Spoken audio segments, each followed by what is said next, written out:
안녕하세요. 지니어스 강입니다. 네, 정말 오랜만에 뵙겠습니다. 너무도 많은 일들이 있었습니다. 박사 학위도 취득을 했고요. 그리고 이사도 정말 많이 다녔습니다. 여러 가지 일들을 했었는데 아마 이야기하면 믿지 못할 정도로 여러 가지 일들을 했었어요. 하지만 어쨌든 그동안 제가 영상을 이렇게 여러 번 올리고 했는데 이걸 제대로 여러분께 답변도 못 드리고 이러고 있는 게 너무 죄송했었습니다. 그런데 이제 조금 여유가 생겨서 다시 이렇게 영상을 찍어 올리려고 했으니 앞으로도 좀 지니어스 강 잘 부탁드리겠습니다. 오늘은 댓글부터 먼저 답변을 좀 드릴게요. 최근에 올라온 댓글, 이제 하루 전에 올라왔죠. 최근에 이제 오늘 아침에 통풍 발작이 와서 잘 걷지도 못할 정도로 발작이 왔어요. 그런데 주사 맞고, 아마 스테로이드 주사나 아니면 뭐 진통제 등을 주사를 맞으셨을 거예요. 그리고 이제 처방받아 먹으니 점점 나아져서 뭐 콜킨 같은 것도 받으셨겠죠. 지금은 좀 많이 괜찮아졌는데, 그런데 지난주 목요일에 회식이라서 술을 먹고 어제까지 술을 안 먹었는데 술 먹고 5일 만에 발작이 올 수 있는가라고 물어보셨습니다. 자, 이 말은 무슨 말이냐면 이분께서는 본인이 5일 전에 술을 먹은 게 통풍이 일어난 원인이라고 단정하고 생각하고 이렇게 이야기를 물어보신 거죠. 그런데 제가 그동안 영상을 올렸던 걸 쭉 보셨던 분이라면 아시겠지만 아니면 아니라도 오늘부터 아시면 되죠. 통풍을 일으키는 원인은 술과 고기, 치킨과 맥주 이런 것만이 아닙니다.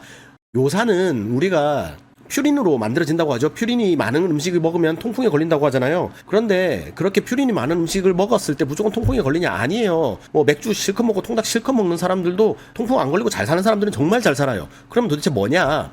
우리가 플라스틱을 먹지 않는 이상, 우리가 생존을 위해서 플라스틱이나 종이를 씹어 먹지 않는 이상에는 우리가 어떤 걸 먹든 퓨린을 섭취하게 됩니다. 심지어 나무를 먹어도 퓨린을 섭취하긴 하겠네요. 어쨌든 퓨린은 우리가 생명 활동을 위해서 섭취하는 모든 음식에 들어 있습니다. 최근에 당뇨 환우 커뮤니티에서 이런 글을 봤습니다. 당뇨 환자는 배부르게 먹어서는 안 된다라는 글을 봤는데 정말 맞는 얘기인 것 같아요. 배부르게 먹으면 퓨린 섭취를 많이 하게 됩니다. 그러니까 저는 보통 전에도 말씀드렸지만 음식을 많이 가리라고 말씀을 안 드렸죠. 음식을 가리는 것보다 음식을 적당히 먹어라, 중도를 지키라, 이런 말씀을 늘 드렸었어요. 그러니까 이분께서는 예전부터 그냥 통풍이 올 수 있는 원인을 늘 가지고 계셨던 거죠. 요산 수치가 우리 몸속에서 6.9를 넘으면 과포화 상태가 돼서 언제든지 결정이 생길 수 있고 통풍이 올 수 있는 상태가 된다고 말씀드렸습니다. 6.9mg/dl입니다. 물론 온도에 따라서 뭐 개개인의 상태에 따라서 수치가 조금은 다르겠지만 일단 기본적으로 우리가 살 때 보통은 6.9입니다. 이걸 넘어가면 통풍이 언제든지 생길 수 있는 원인이 마련되어 있는 거예요. 근데 그런 상황에서 어떤 요인이 갑자기 탁 치고 들어오면 그때부터 통풍이 생기는 거죠. 보통 그런 것들이 어떤 충격을 있거나 아니면 과도한 운동을 했거나 이러한 어떤 외부의 알 수 없는 그런 요인으로 인해서 그때 통풍이 생기는 경우가 정말로 많았습니다. 대부분의 경우에 그랬어요. 자, 그러면 술 먹고 5일 만에 통풍 발작이 왔다가 아니라 평소에 통풍이 올 수 있는 상태가 유지되고 있었는데 술도 먹었는데 이후에 뭔가가 있었겠죠. 그리고 뒤에 보세요. 뒤에 보시면 저번 주부터 아르기닌 성분과 B6, 나이아신, 비타민이 들어있는 뭐 이런 걸 뭐 영양제를 먹었는데 이것 때문에 요산 수치가 올라갔을까라고 얘기를 하시는데 맞습니다. 뭐 이런 거 먹으면 올라갑니다. 왜냐? 아까 말씀드렸죠. 우리 몸에 도움이 되는 어떤 것이든지 간에 먹으면 전부 다 통풍이 생길 수 있습니다. 그러니까 요산 수치 향상에 도움이 돼요. 퓨린을 섭취하게 되는 겁니다. 요산 수치가 올라갈 수 있어요. 그런데 예전에 제가 비타민 얘기할 때 여기 나이아신 얘기했죠. 나이아신의 경우에는 우리 퓨린을 대사하는 회로에 조금 경쟁적 방해를 해서 요산 배출을 저해하기 때문에 요산 수치가 약간 상승할 수 있다, 이런 얘기를 드렸어요. 그러니까 결국 아까 말씀드렸듯이 여러 가지 원인들이 복합적으로 이루어진 그 상태가 지속이 되어 발작이 온 겁니다. 절대 갑자기 통풍은 일어나지 않아요. 제가 약국에서 약을 드릴 때도 그러죠. 이거 먹으면 하루 만에 낫나요? 라는 말을 하시는 분들이 많단 말이에요. 마약을 먹지 않은 이상에는 뭐 하루 만에 낫는 약은 잘 없습니다. 뭘 먹든지 간에 약간은 꾸준하게 무언가를 섭취를 해야 낫는 거죠. 그러니 지금의 경우에도 방대혁 선생님의 경우에도 지금의 이런 모든 것들이 집합된 거라고 보시고, 그래서 앞으로 관리를 하시면 관리를 안 한 10년 뒤보다 관리한 10년 뒤가 훨씬 더 건강한 상태의 삶을 사실 수 있게 되실 겁니다. 자, 이해되셨죠? 네. 농도는 이해했습니다. 7농도로 가정하고 만약 10ml를 헌혈하면 몸속에서는 그대로 7농도의 10ml 피를 만드나요? 농도가 묽어지는 거 아닐까요? 라고 주셨어요. 헌혈이 요산 수치를 낮춰줄까? 이런 생각해 보신 적 있으시죠? 자, 저의 경우에는 페브릭을 10년 동안 거의 빠짐없이 늘 먹었습니다. 제가 실수로 먹지 않은 날을 다 합해도 한 달이 30일이 채 되지 않을 정도로 페브릭을 늘 꾸준히 먹어왔어요. 그렇게 페브릭을 늘 꾸준히 먹어왔는데 제가 최근에 6개월 정도 페브릭을 안 먹었거든요. 안 먹었을 때 발작은 오지 않았습니다. 그리고 저의 경우에는 매번마다 요산 수치를 계속 피를 내서 찍어봤기 때문에 제가 몸속에서 요산 수치가 높을 때와 아닐 때의 몸 상태를 조금 느낍니다. 그래서 요산 수치가 제가 페브릭을 먹지 않으니까 9.5 정도가 유지되었어요. 제 몸에서는 9.5 정도가 정상이라고 생각을 하는 거죠. 우리 몸에서는 요산은 우리 몸에서 단백질을 대사하다가 생기는 찌꺼기입니다. 질소를 배출할 때 필요한 찌꺼기인데, 그런데 이 찌꺼기를 요소를 합성해서 배출해내기 전에 최대한 우리 몸에서 그 찌꺼기도 활용하기 위해서 요산이라는 물질로 만들어서 우리 몸에서 항산화 물질로 씁니다. 요산은 우리 몸에서 버려야 되는 찌꺼기나 필요 없는 독이 아닙니다. 요산이 너무 낮으면 요산이 2mg/dL 농도가 낮아지면 저요산 혈증이라고 해서 신장이 망가집니다. 그러니까 요산은 우리 몸에서 필요한 친구예요. 요산을 우리 몸에서는 어떻게든 재활용을 하도록 만들었단 말이죠. 그러면 제가 9.5 정도가 정상이라고 했을 때 일시적으로 굶어서 요산 수치가 조금 낮아진다고 하더라도 다시 9.5가 맞춰집니다. 올라가서 단식을 길게 하면 오히려 요산 수치가 더 올라가요. 예전에 영상 한번 올린 적 있어요. 제가 뭔가를 막 먹어서 요산 수치가 올라가면 12점 몇 해서 12점 후반대로 올라가더라고요. 그 정도로 올라가는데 또다시 점점 내려갑니다. 9.5까지 맞춰집니다. 그래서 제 몸은 저한테 맞는 요산 수치가 9.5 정도라고 생각을 하고 있는 거예요. 제 몸은 그렇게 요산 수치가 노멀하게 맞춰져 있는 겁니다. 그런데 알로프리놀, 자이로릭이라든지 페브릭이라든지 이런 거를 먹게 되면 요산이 만들어지는 경로의 마지막 단계를 저해합니다. 그래서 요산이 안 만들어지게끔 해요. 그러니 페브릭 같은 걸 먹게 되면 요산 수치가 낮게 만들어지는 거죠. 그러면 내가 만약에 몸에서 피를 뺐어요. 피를 1리터를 뺐다 칩시다. 그럼 1리터가 새로 만들어질 거 아니에요. 그러면 그 피가 1리터가 만들어질 때 요산 수치가 똑같이 9.5로 만들어지느냐? 아니겠죠. 처음부터 만들어질 때부터 그렇게 만들어지는 건 아닙니다. 골수에서 만들어질 때 모든 물질들을 다 합성해서 종합 선물 세트로 딱 만들어가지고 찍어내서 피 나갑니다. 받으세요. 빡 보내는 게 아니에요. 그냥 요산 수치가 이렇게 피를 갖다 계속, 피도 한 번에 1리터를 만들어내는 게 아니겠죠. 조금씩 만들어질 것 아닙니까? 그럼 우리 몸에서는 어디선가 요산 수치가 낮아지고 있다. 그러니 요산을 더 만들어야겠다라고 얘기를 하는 거예요. 배출을 억제하고 합성을 촉진하고 그러면서 요산 수치를 또 9.5에 맞춰서 만들어냅니다. 즉 저렇게 헌혈을 해서 요산 수치가 내 몸에서 7 정도가 정상이라고 인식을 했을 때 내 몸에서 피가 빠져도 새로 생겨나는 피는 한 번에 생겨나는 것도 아닐 뿐더러, 그리고 그렇게 만들어진 피는 결국 기존에 내가 정상이라고 생각되는 그 요산 수치로 피가 만들어집니다.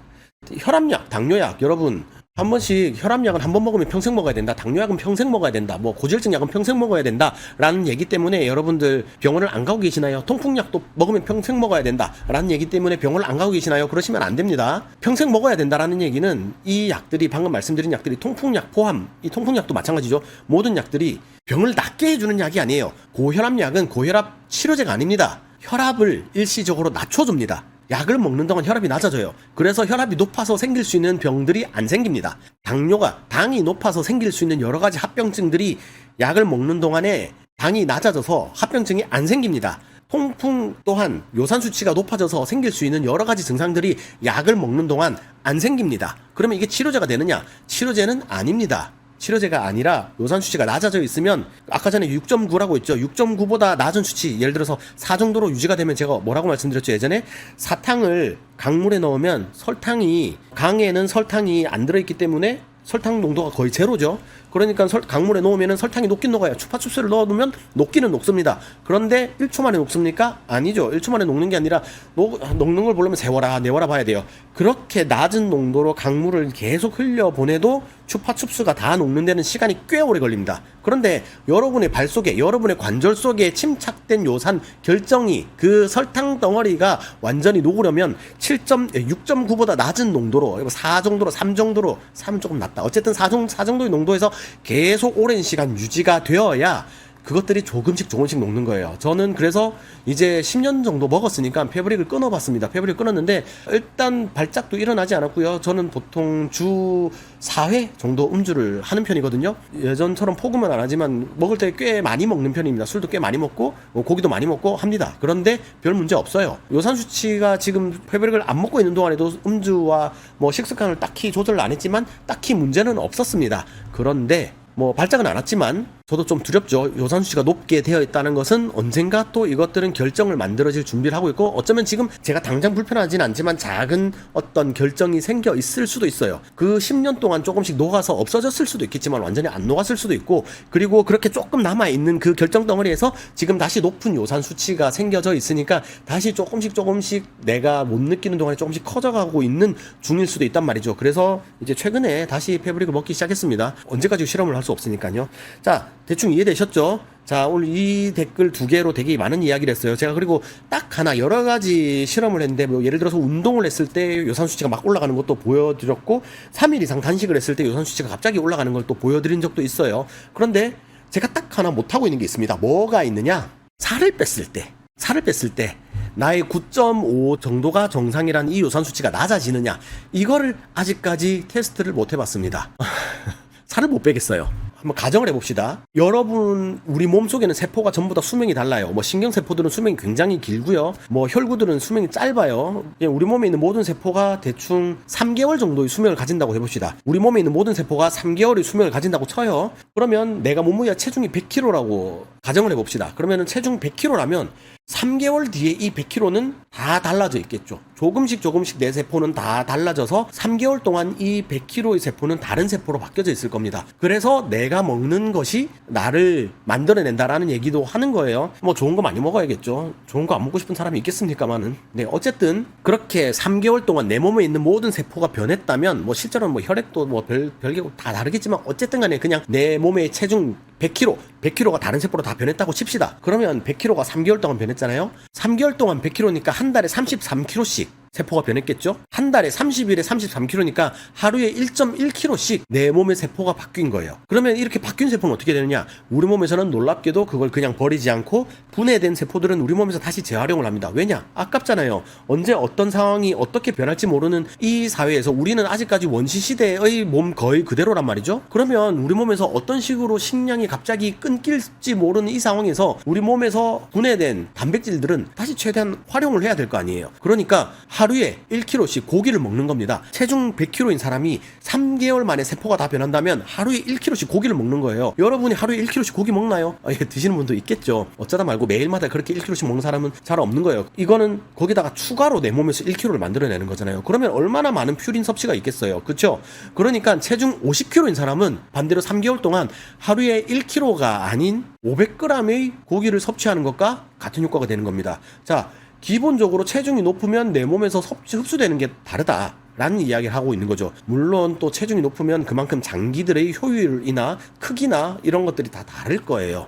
하지만 어쨌든 체중이 높을 때 우리 몸의 부하가 더 많을 수 있다는 것은 사실입니다. 그렇기 때문에 대부분의 질병에서 일단 체중 감량을 얘기하는 거죠. 하지만 또 체중이 전부 다는 아닌 게, 마른 사람이 당뇨나 통풍이나 이런 것들에 대해서 질병이 있는 경우도 있잖아요. 그래서 체중만이 문제는 아니지만 분명 체중을 줄였을 때 도움이 될 수는 있다라는 것을 우리는 알 수가 있는 겁니다. 자, 이것만큼은 제가 테스트를 못 해봤어요. 체중을 낮춰주는 건 못 해봤어요. 제가 오늘 이렇게 속사포로 다다다다다닥 얘기를 하는데, 아마 그동안에 제 영상을 보고 이해가 되시는 분들이라면, 이해가 있으신 분들이라면 아마 지금 이해가 굉장히 잘 되셨을 겁니다.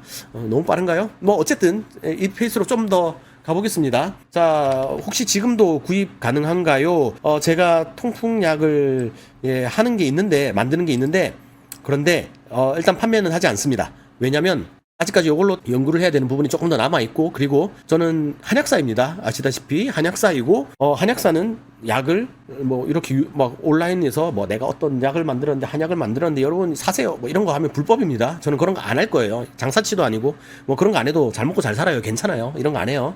죄송합니다. 뭐, 급하신 마음에 이런 걸 갖다가 남기셨을 텐데, 이렇게 말씀드려서 죄송한데요. 네, 좀 곤란합니다. 어쨌든, 죄송합니다. 어쨌든 관심 가져주셔서 감사하고요. 뭐, 이렇게 식습관 조절하면서 가끔 한 잔씩 해도 괜찮은 거죠. 그쵸? 예, 맞습니다.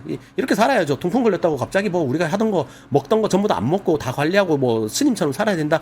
너무 인생이 우울하잖아요. 우리는 즐겁게 살기 위해서 태어났습니다. 우리 이 삶은 태어나는 것에 의미가 있었습니다. 태어난 그 자체로 이미 여러분들은 모든 삶의 임무를 다 완수하신 거예요. 그러면 살아있는 이 날은 보너스예요. 여러분은 이 삶을, 보너스의 삶을 즐기면서 행복하게 사시면 됩니다. 아프지 마시고요. 여러 가지 행복을 즐기면서 사시기를 기원합니다. 네, 기름만큼 끈적한 음식을 먹이면 막혀서 관절에 쌓이겠구나.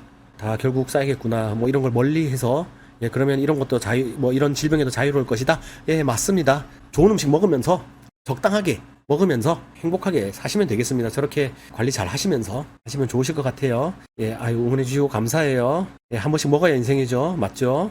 패브릭을 권하지 않는, 네, 최근에 패브릭 대신 신약이 개발되고 있었는데 막판에 부작용으로 엎어졌다라는 얘기도 있었고요. 패브릭 같은 경우는 간에 좀 부담을 준다고 했어요. 자이로릭 같은 경우는 신장에 좀 부담을 준다고 말씀드렸죠. 그래서 간이 너무 이렇게 좀 문제가 있으신 분들은 패브릭을 못 먹어요. 하지만 예전에 말씀드렸죠.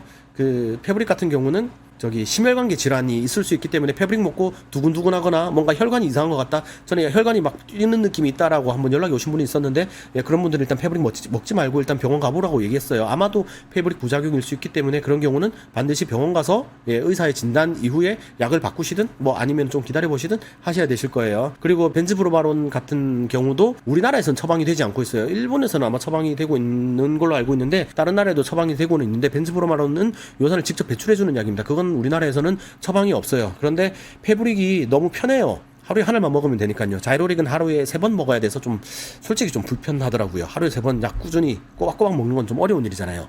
네, 눈 밑에 쌓인 것도 요산 수치인가요? 환자 같아요. 네, 감사드립니다. 예, 저도 감사합니다. 예, 제 아들이 6살인데요.